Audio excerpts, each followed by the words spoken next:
Zamani unonoka kuuya nambuya.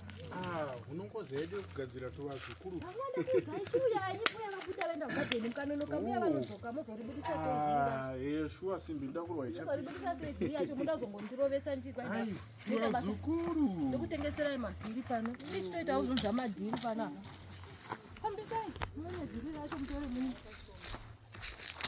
Ndiye vakandiwani mandisa zvevhiri iro ndokuona. Waini zvokumaiswa maiswa ndozvandisingade manje. Imi ngobvunziwa kuti mainditengesera musi. Asi ndakupa mari.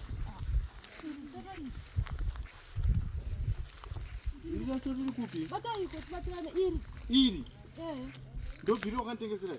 Ndiko ndebhira iwe. Aiwa. Iri. Ndaireva ini. Usanditira masaramusi mashiri kuti ndekutukana zvito zvenzeni. Ndovhiri waitaura iki. Ndovhiri ndakakupira mari. Umevhira ripi? Vhiri diki ngoro kutara iri vhiri tarakita kaiti. Ndiko ndaibhira.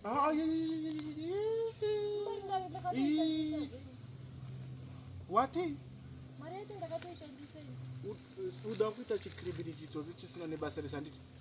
Utaura kuti ndovhiri ndakabhadhara mari. Vhiri tarakita. Rinepinda pangoro iri. Iwe usada kunditira masiramusi pamberi pangu.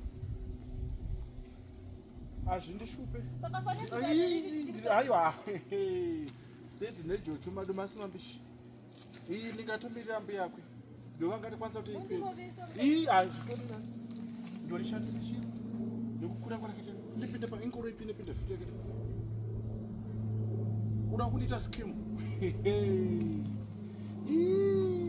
Watamba nemahisha. Ndokutsvagira. Ndokundipa mazuva maviri ekutsvaga.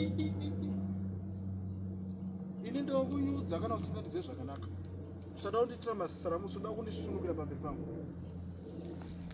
Ndipe mari yangu. Ndipe mari yangu. Ndiwe ndikotsvaka pane chikwama chambuya.